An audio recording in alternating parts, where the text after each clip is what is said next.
Nos últimos 3 minutos, nós vimos como Deus opera numa pessoa, dando a ela vida, visão e salvação, transformando-a num testemunho do que Jesus é capaz. Agora Jesus fala de quão grande é a seara, o campo da sua colheita, de quão poucos são os trabalhadores.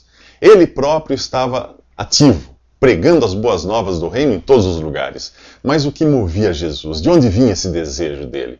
De sua compaixão. Ele via as pessoas aflitas e desamparadas como ovelhas sem pastor. Uma pessoa que foi salva por Cristo tem o desejo de compartilhar sua fé, até como um sentimento de compaixão. É claro que muitos pregam o evangelho por outros motivos, como dinheiro, poder e até para gerar discórdia. Mas não é isso que você vê em Jesus. Outros ainda fogem dessa responsabilidade.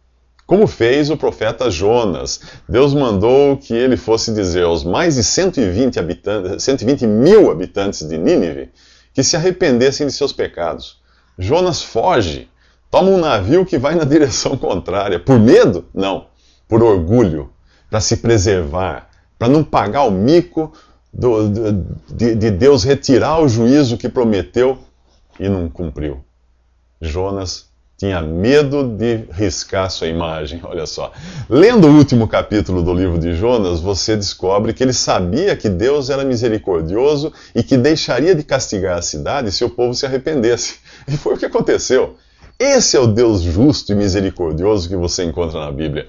Justo porque ele não pode deixar de julgar e condenar o transgressor, como qualquer juiz justo faria. Misericordioso porque ele quer salvar e julgou e condenou o seu próprio filho, Jesus, à morte em nosso lugar. Mas agora precisa acontecer algo antes de Jonas estar pronto para ser um testemunho, para pregar a mensagem de Deus para as pessoas de Nínive. Deus envia uma tempestade que coloca em perigo o navio onde ele estava. Ele reconhece sua culpa e diz aos tripulantes que o joguem no mar, que o lancem no mar se quiserem salvar suas vidas. Jonas teve ali o mesmo sentimento de Jesus, que preferiu morrer para que nós fôssemos salvos. No mar, Jonas é engolido por um grande peixe, e apesar disso prefigurar Jesus em sua morte, vale a pena ler o capítulo 2 de Jonas, do livro de Jonas, do ponto de vista de alguém que reconhece o seu pecado, clama a Deus por socorro e é salvo. Será que você já passou por isso? O ventre do grande peixe representa a morte. Ao crer em Jesus, a condenação e a morte dele na cruz ficam valendo para você. É como se você já tivesse morrido e não houvesse mais razão para ser condenado outra vez.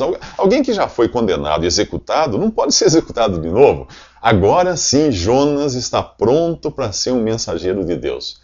Se você ainda não admitiu que é um pecador, se ainda não assumiu que para si a morte de Jesus, se ainda não se reconheceu como estando nele, quando Jesus mergulhou no mais profundo e escuro abismo do juízo de Deus, o que exatamente você pretende dizer às pessoas?